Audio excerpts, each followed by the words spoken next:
Welcome to the morning voiceover huddle. How are you doing? I'm Bill DeWeese, professional voiceover talent and voiceover coach, and I am so happy that you are here.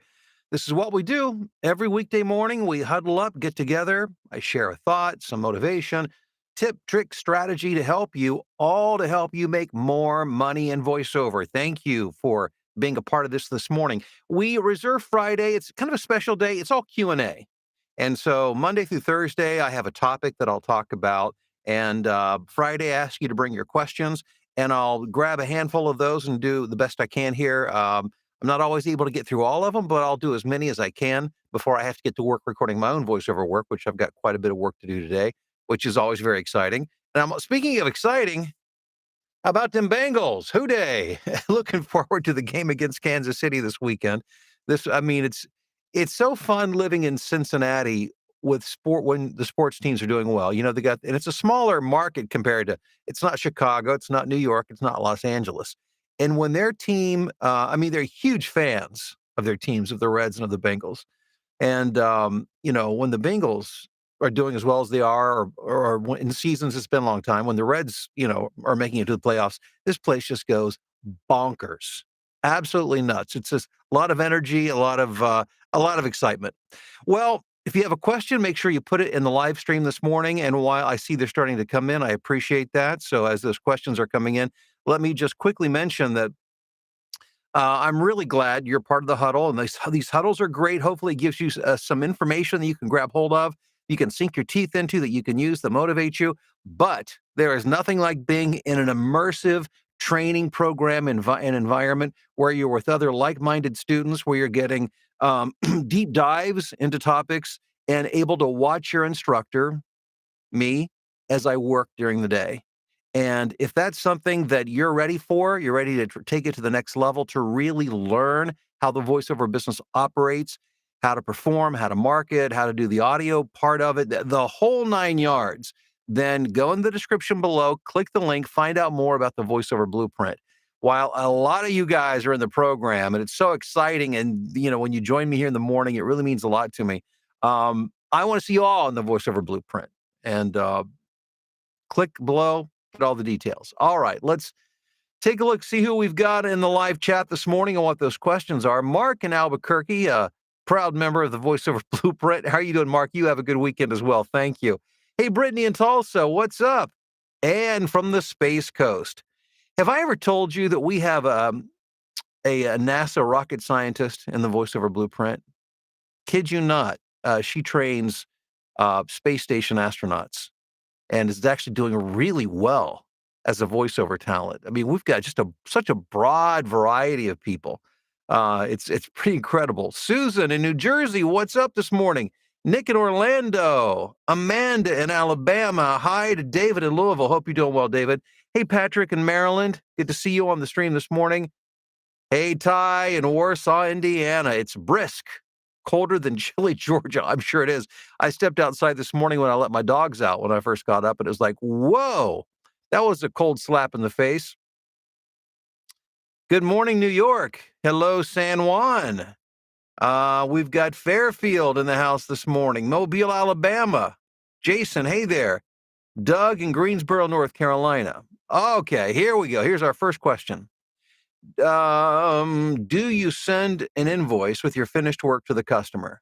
No, I do not send the invoice with the work. I like to allow there to be a little space between the work and the invoice. What I'm trying to do, as I've mentioned it before, but I'll mention it again, I'm really trying to create a relationship where the client wants to work with me again and again and again. And a lot of my clients, or a number of my clients, as I've been told over the years, have worked with voiceover talent who hounded them for money, like immediately, expected payment like same day, and if they didn't, raised a big ruckus, made a big deal about it. That's not the way I operate. Even though my collection rate is like 99.6.7%, I collect almost everything that I bill, but I invoice after I have confirmation that they've two things. A, I've received confirmation that they received it, which could be the same day.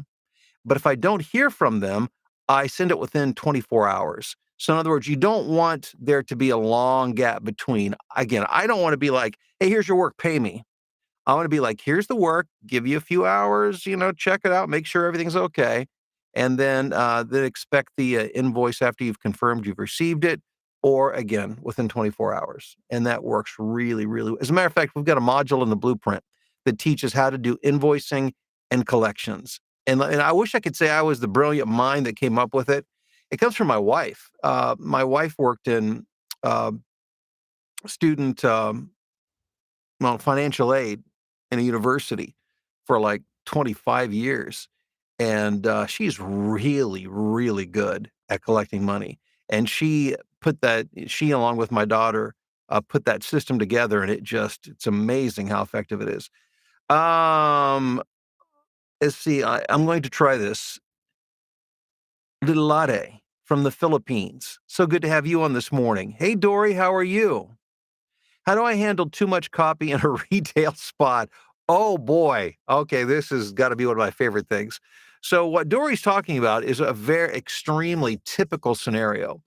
When you've got a retail spot, and usually this doesn't happen with the larger regional and national spots who use really good copywriters. This typically happens when business owners write their own copy, or sometimes the salespeople for like a radio station, who really aren't professional copywriters.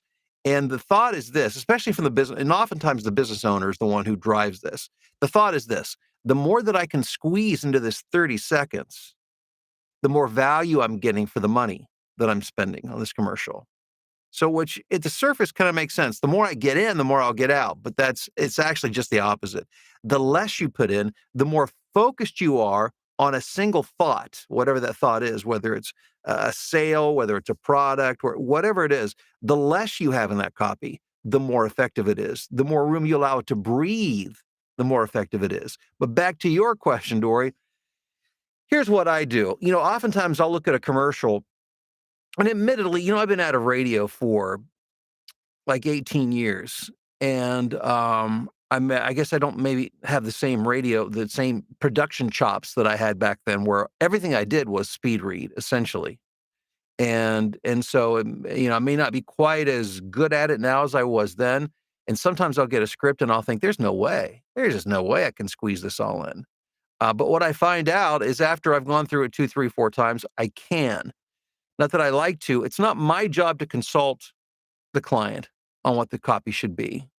So first of all, you need to do everything you can to make it work. I like to start by reading it very slowly and then gradually building speed as I become more familiar, as my mouth becomes more familiar with saying the words. So I will do everything that I can, to squeeze it in. So it starts with going slow, getting faster, getting faster. Once I read it the fastest I can, if it still doesn't fit, then I have a whole editing process I go through, which I don't have time to go through this morning. It is in the voiceover blueprint. It starts with taking out the gaps and spaces. Then it goes in with shading the actual sounds within the words. And there's a way to do all of that. And then I can usually get it down even more there. If that doesn't work, what I do is this: I will send that read along with a version that's a little more relaxed and what I consider to be not relaxed, but more acceptable, so the client can hear them. And usually, like 9 times out of 10, they'll come back and say, oh, wow, that's too much copy. Yeah. Should have been something obviously they realized on the front end. Doesn't always work that way. And then they'll either use what I gave them or they'll go back and they'll shave a little bit out of the copy. Good morning, Uncle Don in Chesapeake. How are you doing? Let's see here. Mike in New Jersey. Good morning. Carl Lynn. Thank you for the lessons this week, Bill. Happy weekend. Happy weekend to you too, Carl Lynn. I appreciate that. Let's see here.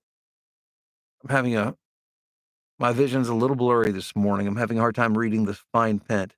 Oh, Gebhardt. Okay, got it. Good morning. Happy Friday to you in Hamilton, Indiana. Sound booth is set up, sound dialed in. DAW figured out. Whoa, plan to start doing demos today. Holy cow, Gebhardt, you are on a roll. I love it. Leslie in London, England. Leslie, thank you for being on today. I appreciate that. Happy Friday to you, Michelle in Indianapolis. Road tripping to Owensboro later, which is down in Kentucky.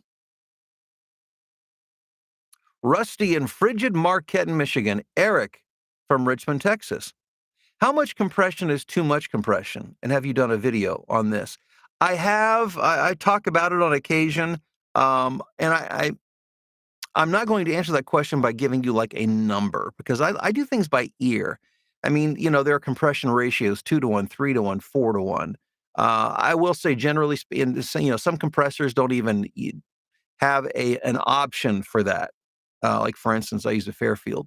I'm sorry, Fairchild, Fairfield. I'm thinking Fairfield, Ohio, a Fairchild compressor, which doesn't have that kind of flexibility and option. So the main thing is this: you don't want what is often referred to as the pumping sound. So much compression that the signal is so squeezed that it just sounds like it's pumping. It's just squeezing. You can hear it's audible. You can hear it.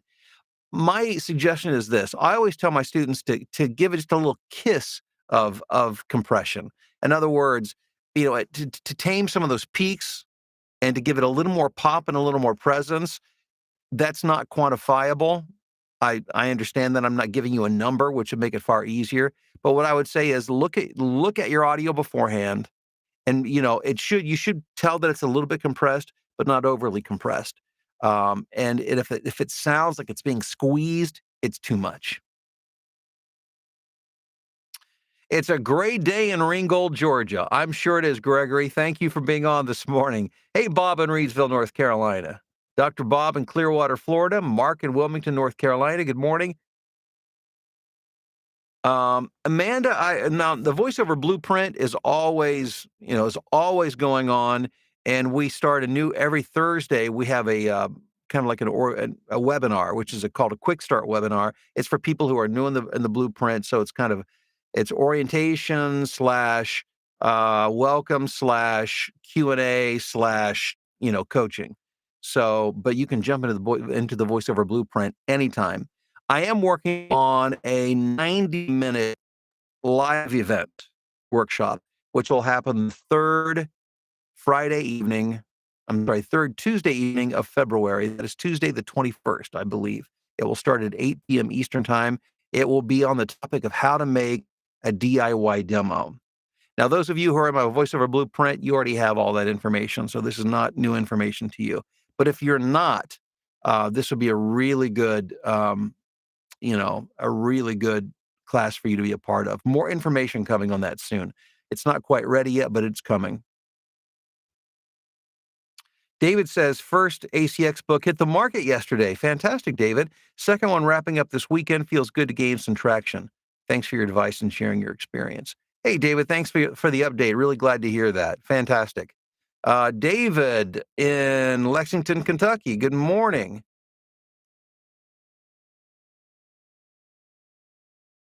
Let me back up here. The live stream just took a big leap forward on me. Let's see here.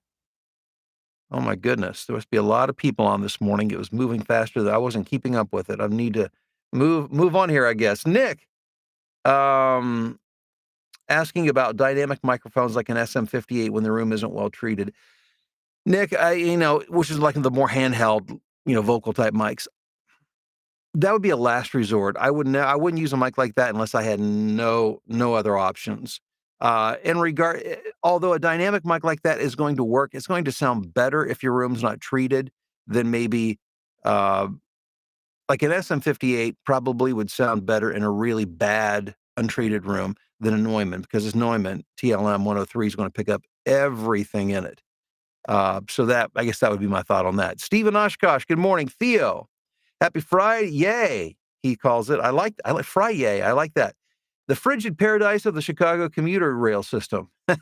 All right. Anthony in Bell Buckle, Tennessee. Hey, Blue in New Jersey. My question is, how do you deal with rejection when you keep auditioning? Oh, man. I had this conversation with somebody. Yesterday, as a matter of fact, it was yesterday with a dear friend of mine who's a very successful voiceover talent, lives in Nashville. He's been doing this for a long time, and you'd know his voice if you heard it. And we were just talking about the fact that it's the nature of the business. I mean, it's the very DNA, or rejection is like in the DNA of voiceover work, in any performance type of work where people are chosen and people are not chosen. So first of all, you have to get your head right and understand that it's like playing baseball. If you expect to hit 1,000, meaning get on base every time you get up to bat. It's, you're delusional. It's not going to happen. If you bat 250 to 300, meaning 2.5 to 3 hits per 10 times a bat, you're doing really well. Well, a voiceover, it's even less than that. You've got to do a lot. And usually rejection in voiceover it rarely comes in the form of, hey, you suck. We don't want you. That's not the rejection we get. The rejection we get is silence. The people who get the jobs are chosen, and the rest of, if you don't, we don't hear from the client. And that happens a lot. And all I can say is this, is just mentally know that that's what's going to happen. Expect it. I mean, don't expect to lose every job. That's not my point. But expect the fact that you're not going to win most of the work. And so that's not a reflection on you. If you can keep in mind that it's not a reflection on your ability, your talent, your potential, because it's not. That doesn't mean, it doesn't mean anything. It just means somebody picked somebody else for that job. Of the 100 or 200 or 1,000 people who audition, it wasn't which is why you have to play it as a numbers game. You've got to keep doing it and keep doing it. So once I got my head wrapped around that, I just stopped taking it personally. And that's really the best advice would give you on that. And with time and repetition, you'll build up a thick skin.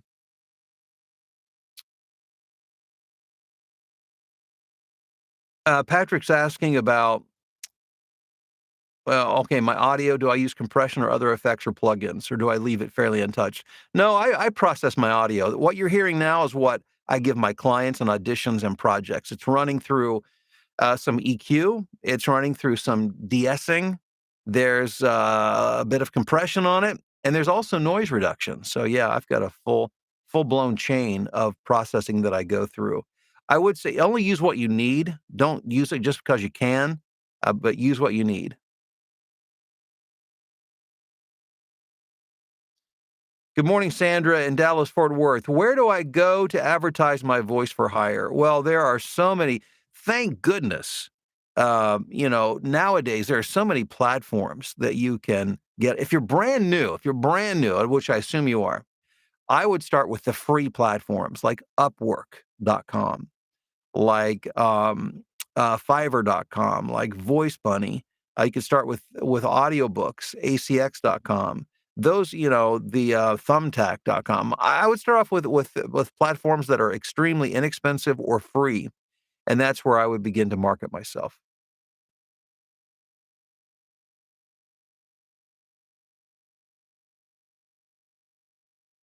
Asking if I like review audio. I get it. You wouldn't believe the number of emails I receive asking to review audio, and I get it, and I understand, but I'm just not able to do it unless I'm hired. If you want to hire me for a session, and I'm not suggesting you do that, there might be people who can help you out with that. But in terms of just being able to listen to audio and give feedback, it's just something outside of the context of coaching. I'm just not able to do it because of my obligations to voiceover as well as my voiceover coaching group. Stephen Bucyrus, hello. Let's see here. uh, Luke in Ankara, Turkey. In one part of the blueprint, you say to set levels at 3 dB. In another module with Alex, he says 12 dB. Okay. It's a good question. We're talking about two things. So Alex, my son, the engineer, is talking about when you're setting the levels he's talking about, and I'm sorry that it's confusing, and perhaps we need to go back and readjust some things. He's talking about setting a level which is lower before processing, so you have more headroom. What I'm talking about is the final audio that you send out to the client. So a final audition, a final project should be normalized at minus 3 dB before it's sent out to the client. So again, I do apologize for the confusion.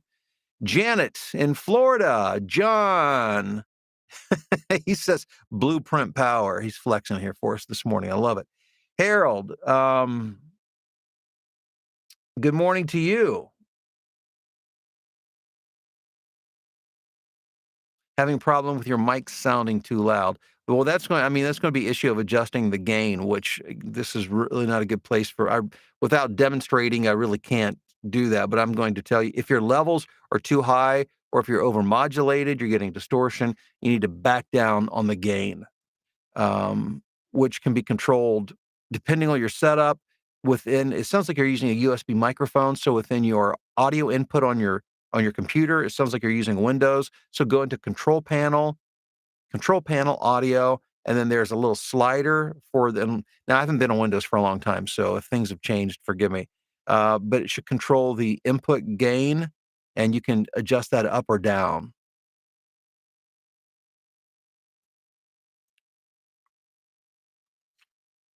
John says, best questions to ask when looking for a coach to work with one-on-one. Well, here's the main thing, John. You want to make sure that your coach is doing what you want to accomplish. So, in other words, for me, it's always been this is a business, so I expect that I'm going to create a certain level of income, and I've done that over the years. And so, if you're going to, if you're going to hire somebody, ask them how much money they make. If that's your expectation, if you want to make money, if it is, if you're like saying, let's say you want to book work if your only goal is to do like character work on a video game, forget everything else. Then have they done that? So make sure that they're able to do the stuff it is you want to do. Because there's a lot of people, you see them online, a lot of people now coaching and such. And I'm sure some of them are very legit. Some of them I'm not so sure about. But a lot of people coach things that they're not able to do themselves. And that's what you want to make sure that you work with somebody who can actually do what it is you want to accomplish. How often do you? Okay, this would be my last question. Then I got to get to work. Steve says, how often should you update your demo? Updating demo shouldn't be like a calendar event. So in other words, never. If somebody says, well, every year, every 2 years, every 3 years, no, no, that's not how you decide how to update your demo. Your demo should reflect your best work. In other words, what the market wants, what the market is responding to. And usually it starts by, is it outdated? Either does it not reflect your current skill set? Is the production on it, the production elements, like music, do they sound current and up to date? Does the copy sound outdated? Is it a product or a company that's been out of business for a decade? That would be a big concern. Um, is the demo produced really professionally and really well? Now, if not, it's time for a new demo. But let me just throw in this little caveat, and that's this. When you get a consistent response to something on your demo, let's say you've got a demo and there's like one thing on there that people are always saying, I really love this. Read it for me like that. Like that's for me, 9 times out of 10, people will pick, there's a Walmart commercial on my commercial demo. 9 times out of 10, they say, do it like that. For me, I call that a greatest hit. So I'm going to hold on. I've had that for a number of years, maybe 5 years. Even if I were to update and do a new demo this year, that would be included because it's still a greatest hit. As long as people are requesting it, don't you dare get rid of it because that's what you want. You want something that connects with your prospective audience, your prospective clients. And if you find it, you don't let go of it until they quit requesting it. If your audience doesn't want it, don't give it to them. But if they've demonstrated that that's what they want, then by all means, you continue to give that to them and you keep riding that pony until it can't go any further. All right, guys, thank you for being here. I appreciate it. I wish you great success, obviously, in your voiceover journey. That's why we're here. Have a great weekend, and I look forward to seeing you again Monday morning.